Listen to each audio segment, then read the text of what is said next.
우리가 성경을 구약부터 신약 전체를 읽어나가다 보면 가장 어렵고 지루하다는 느낌을 받는 그런 책이 뭐냐라고 한번 질문해 본다면 그 중에 욥기가 분명히 선택될 확률이 많다는 것을 인정할 수 있을 것입니다.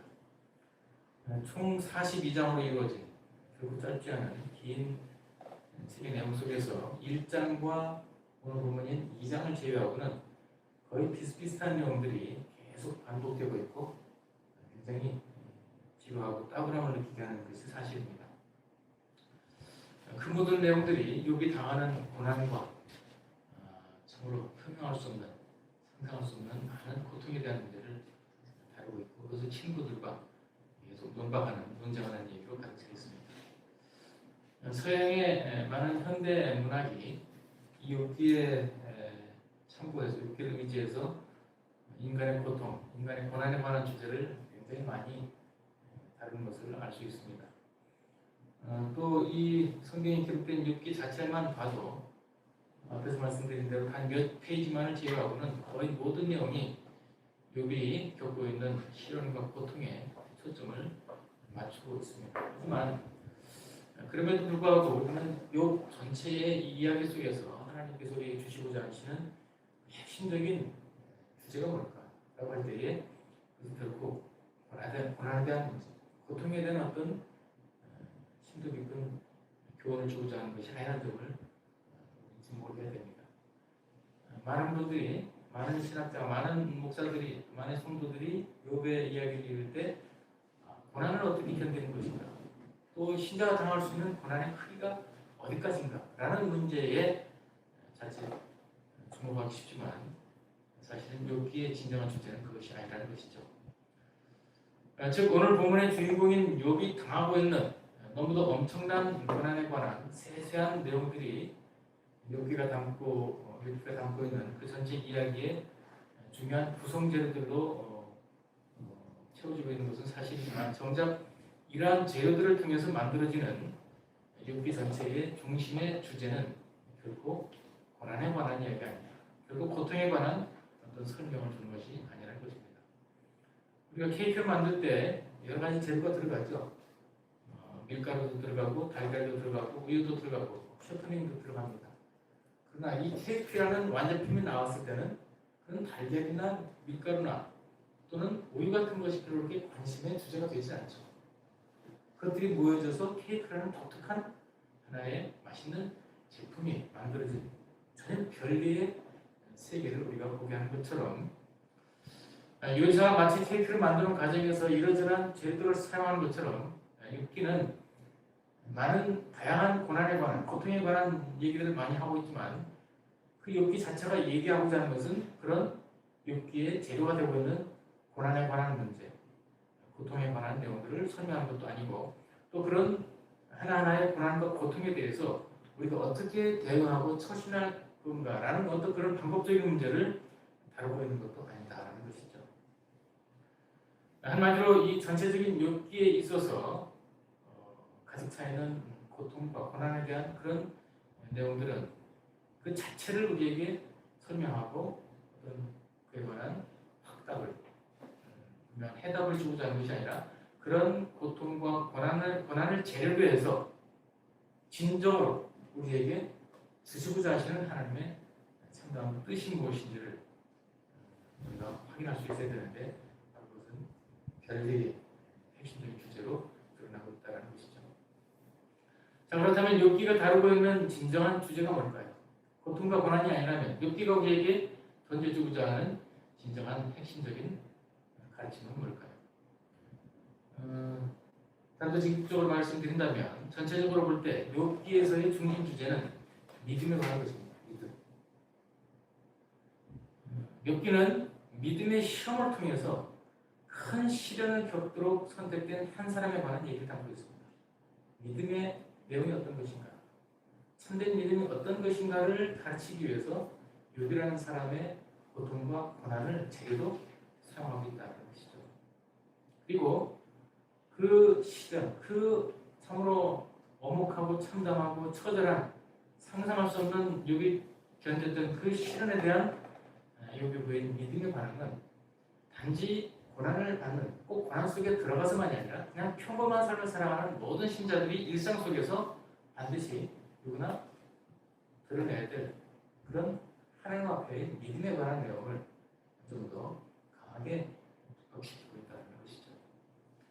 욥기는 크게 두 부분으로 구분될 수 있습니다. 하늘에서 이루어지는 우주적인 드라마와 땅에서 이루어지는 인간의 드라마죠. 그리고 이 땅에서 이루어지고 있는 그 인간의 드라마는 하늘에서 이루어진 드라마로부터 초래되는 그런 특성을 가지고 있습니다. 즉 땅에서 발생되고 있는, 땅에서 벌어지고 있는 욥의 인생을 중심으로 해서 굉장히 참 소란스럽게 전개되고 있는 그 모든 사건의 발단은 하늘에서, 보이지 않는 하늘에서 아주 조용하게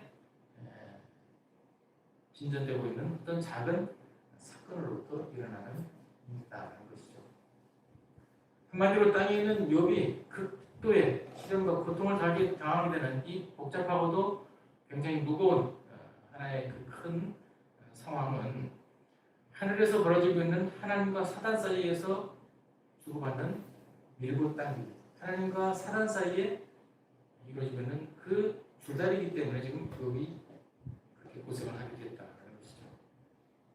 한마디로 욥이 하나님을 어떤 조건과 상관없이 전적으로 하나님을 신뢰하고 믿고 의지할 것인가, 아니면 고난과 시련이 왔을 때 그 욥은 결국 하나님께 대한 자신의 믿음을 포기할 것인가, 그리고 하나님을 부인할 것인가 라는 문제를 두고 결국 하나님이 사단과 결혼은 시합을 통해서 이 땅에서 욥이 그런 시련을 당하고 있다.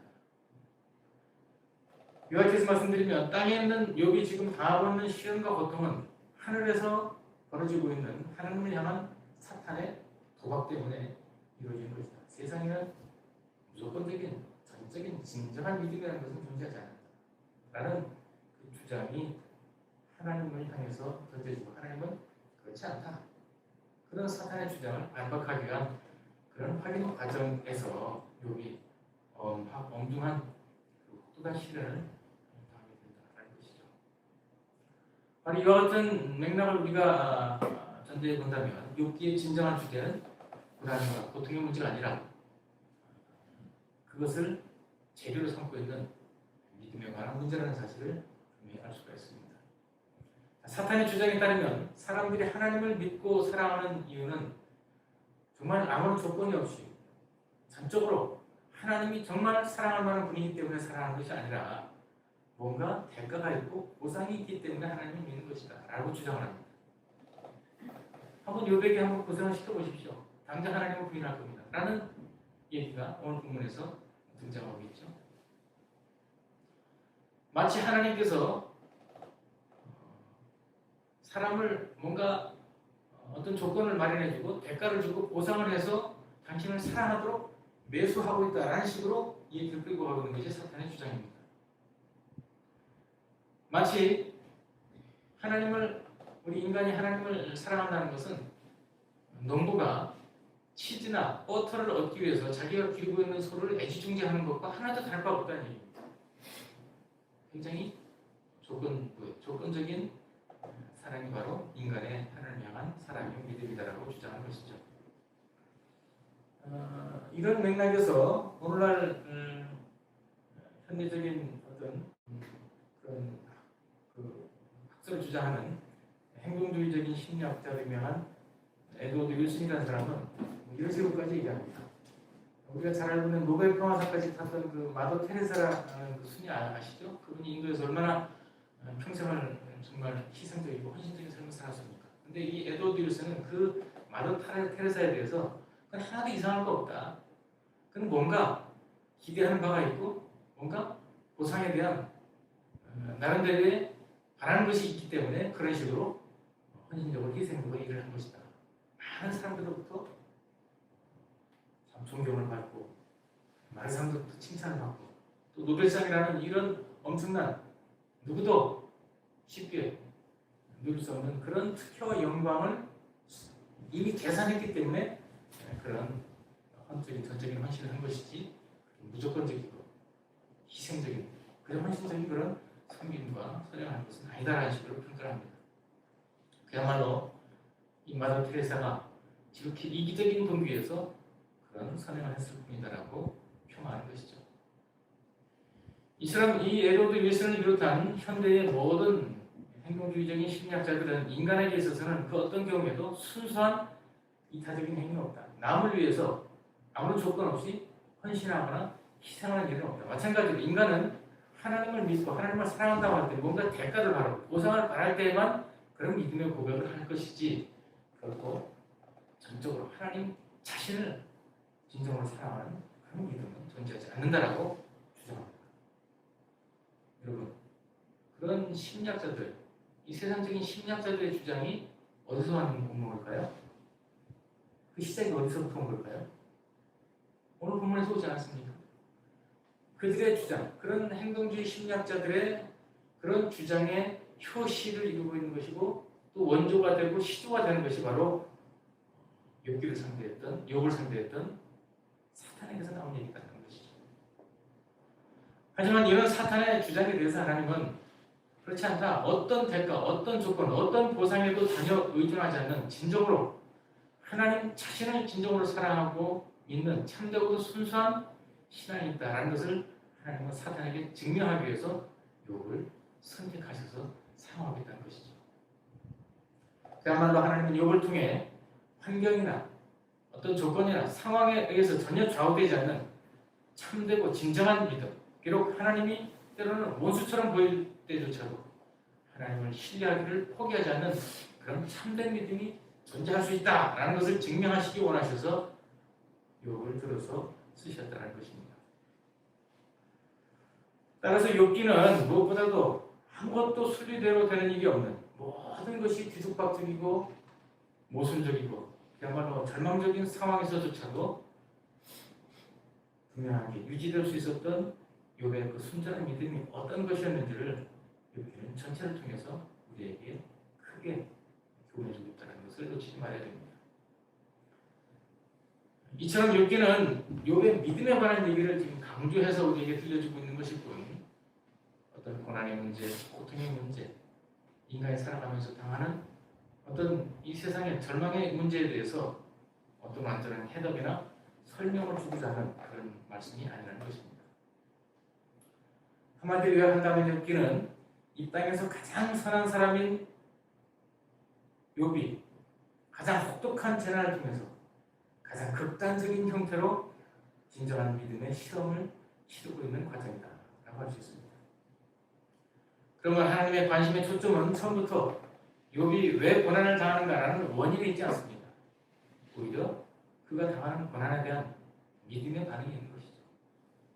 이유를 알 수 없는, 원인을 알 수 없는, 전혀 설명이 되지 않는, 앞뒤가 맞지 않는 정말 하나님답지 않게 주시는 이 시련과 고통의 현실에 대해서 어떻게 그것을 믿음으로 바라볼 것인가. 그런 모든 상황에 불구하고 오직 하나님만을 바라볼 수 있는 참다운 신앙, 참다운 믿음이 욥에게 정말 있는 것인가라는 것을 증명해 나가는, 사단을 향해서 증명해 나가는 과정입니다. 사단은 그런 경우는 있을 수 없다는 것이고 하나님은 있다라고 분명하게 선언하시고 욥에 대한 신뢰를 보이신 것이죠. 사실 모든 인간은, 저 여러분을 비롯한 모든 인간은 고난과 시련과 아픔을 당할 때 본능적으로 왜 이런 시험이 내게 온 것일까? 왜 남이 안 당하는 고통이, 고난이 왜 나한테 닥치는 것일까? 왜라는 질문을 먼저 던집니다. 그러나 하나님은 그 왜라는 질문에 대해서 대답을 안 하십니다. 오히려 하나님은 무엇을 위해서, 무슨 목적으로 그런 고난이 주어졌는지에 더 관심을 보이실 겁니다. 무엇을 위해서, 무슨 목적으로 고난이 주어지게 되는지 계속 말씀을 합니다. 근데 고난당하는 인간은 그 이유를 설명해달라고 때렸습니다. 외칩니다. 그게 욥이 또 시험 과정에서 저질렀던 실수한 부분이기도 하죠. 원인을 알 수 없고, 저 도대체 원인을 좀 설명해줘요. 내가 뭘 잘못했기 때문에 이런 일을 당하는가? 하나님은 그 대답을 안 하십니다. 뭐라고요? 네가 가지고 있는 믿음이 참된 것임을 증명해내기 위해서 정말 하나님만을 사랑하는 네가 얼마나 훌륭한지를 세상 앞에 드러낼 목적으로 이것을 하고 있다라고 말씀하고 있다는 것이죠. 참으로 고난이나 고통이라는 문제는 누구도 좋아하지 않습니다. 누구도 당하고 싶지 않죠. 전혀 선하지 않은 것입니다. 하지만 하나님의 섭리와 계획 속에서는 그런 고난과 고통이 우리를 위해서 매우 유익하게 좋은 방향으로 사용될 수 있다는 점을 욥기가 분명하게 보여줍니다. 물론 그 당하는 과정 속에서 너무 힘들고 고통스럽죠. 욥이 당했던 그 참혹하고 처절한 인생 누구도 그것을 답습하고 싶지 않을 것입니다. 만약에 하나님께서 그런 자리로 우리를 불러 세우신다 하면 얼마든지 그런 과정들이 우리를 위해서 유익하다라는 점을 결국 믿음으로 우리가 확인할 수 있다는 것이죠. 결국 하나님께서는 오로지 참된 믿음이 존재할 수 있다는 사실을 증명해 주기 위해서 사탄 앞에서 증명하고 세상을 향해서 공언하시기 위해서 욥의 혹독한 시련을 사용하셨고 욥을 불러 세우셔서 그로 하여금 엄청난 고난을 견디도록 하셨다는 것이죠. 하지만 우리는 욥기를 읽을 때마다 너무도 쉽게 이 믿음의 시험에 대한 욥의 이야기를 고난에 대한 이야기로 바꿔버립니다. 자꾸 고통에 대한 해답을 찾으려고 욥기를 자꾸 열심히 뒤적거리죠. 하지만 근본적으로 볼 때 오늘 본문의 주인공인 욥이 직면하고 있는 위기는 고난 때문에 당하는 위기가 아닙니다. 고난과 고통으로 인해서 닥친 위기가 아니라 믿음의 위기를 그가 직면하고 있는 것이죠. 그가 가지고 있는 순전한 믿음이 정말 진짜인지 검증을 받는 시간으로서의 위기라는 것이죠. 욥은 우리에게 정말 믿음이 정말 필요할 때가 언제냐?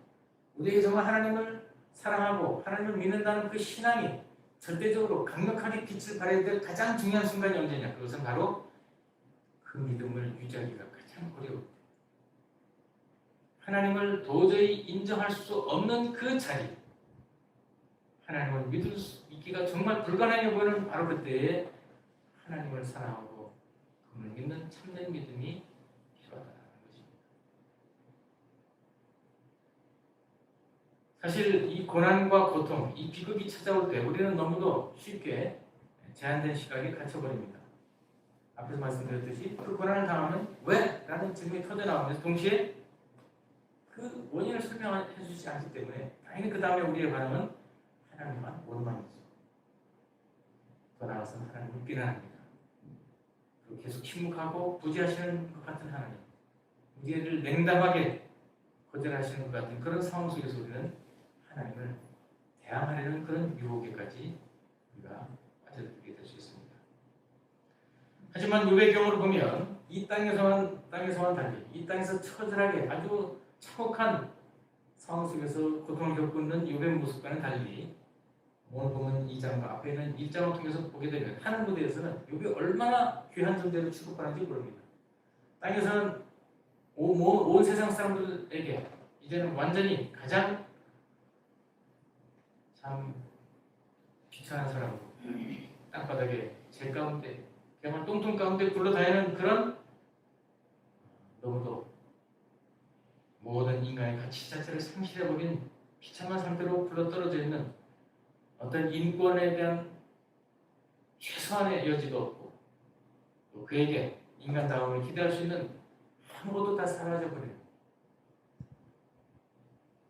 그야말로 노숙자만도 못하고 가장 천한 노예만도 못하는 그런 자리에서 세상 사람들로부터 조롱을 받고 천대를 받고 따돌림 맞을 때 하늘에서는 하늘 무대에서는 가장 위대한 믿음의 사람, 가장 찬란한 하나님의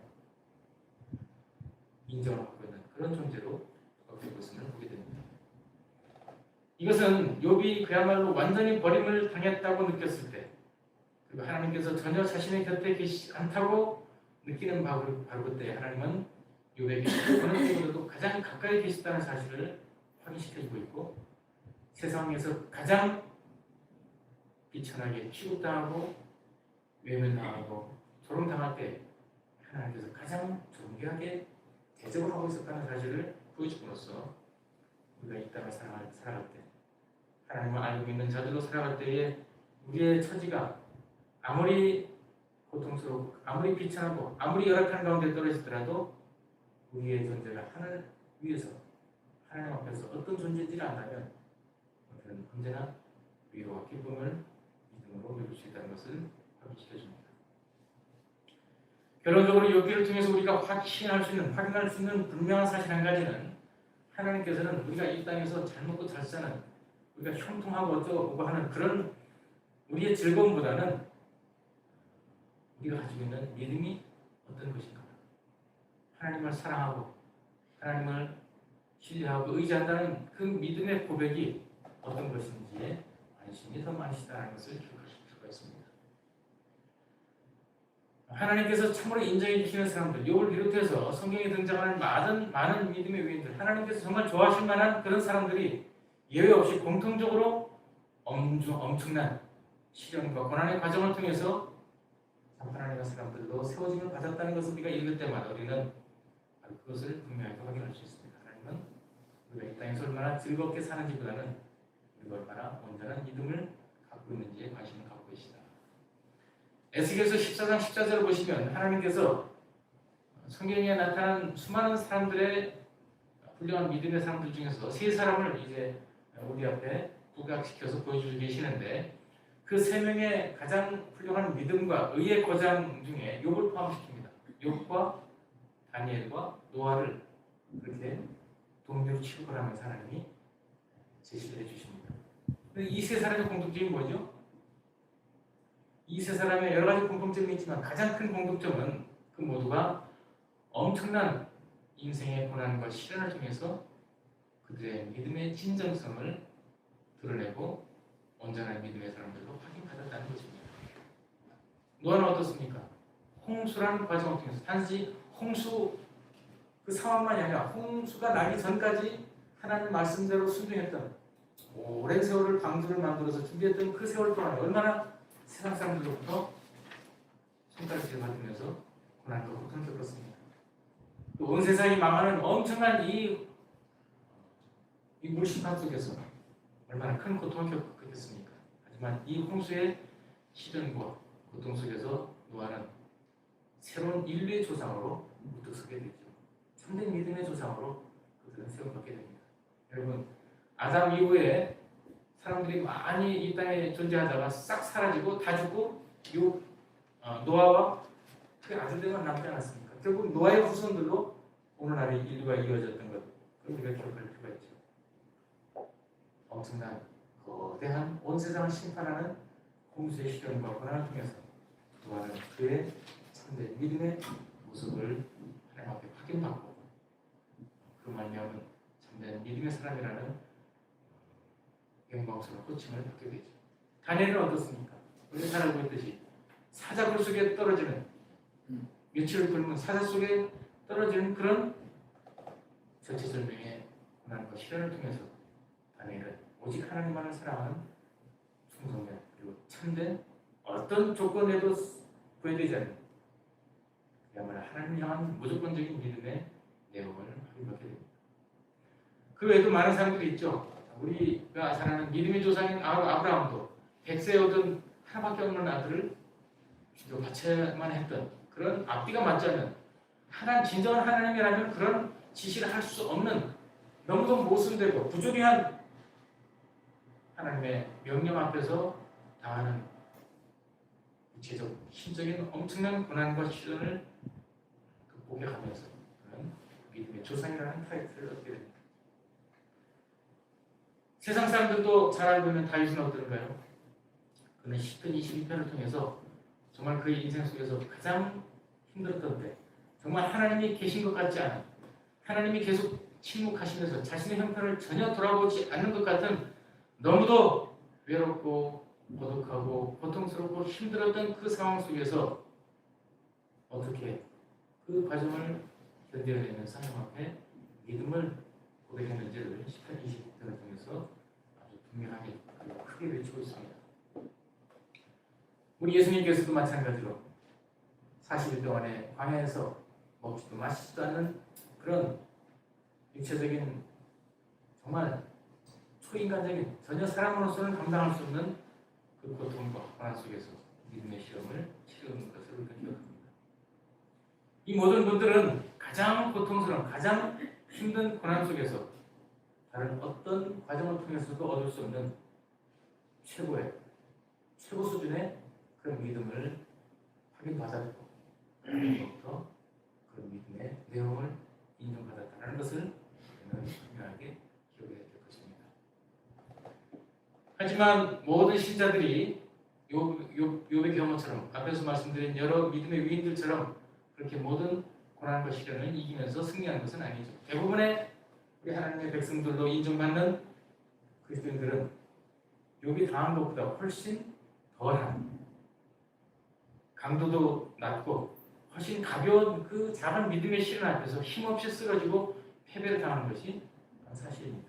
바로 그렇기 때문에 사자는 바로 이와 같은 상황을 과장해서 이 땅에 사는 사람들 중에는 아무도 어떤 시련과 고통에도 흔들리지 않은 그런 순전한 믿음을 갖고 있는 사람은 없다라고 하나님을 향해서 도전했던 것이죠. 그러나 하나님은 그렇지 않다라는 것을 증명해주기 위해서 욥의 존재를 통해서 사탄의 그런 생각과 판단이 완전히 틀렸다는 것을 증명해내시기 위해서 욥을 사용하시게 되고 욥이 그런 고난과 시련을 겪게 되는 특별한 과정을 경험하게 된다는 것이죠. 그리고 중요한 사실은 바로 하나님께서 오늘 우리 가운데 저와 여러분 가운데서도 제2, 제3의 욥을 찾고 계신다는 사실을 기억하셔야 된다는 것이죠. 왜 그럴까요? 사탄은 지금도 똑같은 거짓말을 하고 있습니다. 욥이 사탄의 첫 번째 거짓말을 완전히 근거 없는 것으로 무너뜨렸을 때 사탄은 아마도 그렇게 하나님을 향해서 도전했을 것입니다. 욥은요, 하나님 정말 예외적인 사람입니다. 특별한 경우입니다. 인간 역사 속에 이런 사람은 또다시 있을 수 없고 단 한 사람입니다. 전무후무합니다. 라고 하나님한테 다시 도전했죠. 하지만 욥의 이후에도 우리가 성경과 그 역사를 보게 되면 그에 못지않은 그런 엄청난 고난과 시련 속에서도 그 모든 것을 딛고 이기며 참으로 승리하는 믿음, 온전하고도 순전한 믿음을 증명했던 믿음의 사람들이 수없이 존재했습니다. 이런 상황에서 사탄은 어떻게 하나님 앞에 서 있을까요? 아이고 내가 졌습니다라고 물러갈까요? 그렇지 않습니다. 아이고 하나님 지금까지는 그런 사람이 몇 명 있는 거 인정하죠. 그러나 소수입니다. 지금으로 끝입니다. 그때야 사람들이 이래저래 먹고 살기 힘든 세상에서나 뭐 그런 일이 있을 수 있지만 지금은 그야말로 첨단 기술과 인류 역사 속에서 가장 풍요로운 시대를 살고 가는 아무것도 먹고 마시는데 부족함이 없는 그런 넘치는 풍요 속에 살아가는 그런 현대인들은 하나님 너무 약해서요 금방 무너집니다. 욥과 같은 신앙 없습니다라고 그런 거짓말을 계속하고 있는 것이죠. 그 거짓말을 무너뜨리기 위해서 그런 사탄의 교묘한 주장을 전혀 근거 없는 것으로 분명하게 반박하기 위해서 하나님은 저와 여러분 가운데 제3, 제4의 욥을 참고 계시다. 혹시 저와 여러분의 삶 속에서 과거든 현재든 미래에서든 정말 남다른 남에게 얘기할 수 없는 참 사람의 어떤 말로 표현할 수 없는 그런 너무도 고통스러운 인간의 짐이 있고 인생의 짐이 있고 너무도 고통스러운 환난과 역경과 어려움이 닥치고 있다면 우리는 왜 이런 어려움을 주시는가 라고 그 이유를 따지면서 하나님을 향해 원망하기보다는 그런 믿음, 그런 시련을 통해서 우리가 하나님 앞에 고백하는 믿음이 참된 것이고 진정한 것이고 무조건적인 것이고 정말 그 모든 다른 모든 것을 다 우리가 잃어버리더라도 오직 하나님 한 분만으로 만족한다는 그런 참된 신앙인 것을 우리에게 확인시켜 주시고 세상 앞에 그 믿음을 증언하심으로 사탄의 그 거짓말을 완전히 부숴드리기 위한 그런 특별하신 선물 속에서 저와 여러분에게 그런 고난의 현장을 허락하셨다는 사실을 꼭 기억하실 필요가 있습니다. 이런 분명한 이해와 거룩한 선지식을 우리가 갖고 남은 인생을 살아간다면 우리 앞에 그 어떤 위기가 닥쳐도 우리 인생의 그 어떤 어려움과 고통이 밀려들어도 우리 두려워하지 않고 여전히 우리가 하나님 아래에서 욥이 인정받은 것처럼 가장 위대한 순전한 믿음의 용사로 대접받으며 사탄의 거짓말을 한 방에 날려버리는 그런 위대한 승리의 증언자들로 우리 하나님께서 사용하시고 우리를 통해서 온 세상에 참된 하나님의 존재하심과 그분의 구원의 위대한 역사를 계속 이루어가실 것입니다. 이와 같은 믿음의 쓰임에 여러분의 남은 인생이 아름답게 온전하게 쓰임받기를 말씀으로 축원드립니다. 기도하겠습니다. 자비로우신 아버지 하나님, 욥기를 통한 그 극도의 시련과 고난 속에서 고통을 당하는 욥이 참으로 어떤 상황에서도 마지막까지도 하나님께 대한 고백을 놓치지 않고 참으로 사탄의 그 주장과 그 판단이 전적으로 잘못됐다는 하나님의 판단이 옳았음을 증명해주는 믿음의 사람으로 우뚝 서게 된 것처럼 저희들 또한 제2, 제3, 제4의 욥으로 주님 앞에 불러 세우실 때마다 욥이 걸어갔던 그 인생의 그 신앙의 승리를 저희들 또한 동일하게 누릴 수 있도록, 그래서 그 어떤 처지에서도 그 어떤 위기 속에서도 그 어떤 어려움과 고난 속에서도 우리가 흔들리지 않고 두려워하지 않고 오직 하나님의 하나님 되심만으로 만족하며 하나님의 백성으로 살아가는 저희에게 우리 하나님이 늘 함께 하셔서 지키시고 돌보시고 우리에게 가장 좋은 것으로 풍성하게 늘 채우시는 선하고 자비하신 하나님이신 것을 더 깊이 알고 누리고 경험해 나가는 복된 승리의 신앙의 인생이 되도록 저희들의 남은 삶의 여정을 지켜주시고 말씀과 성령으로 인도하여 주시옵소서. 예수님 이름으로 기도합니다. 아멘.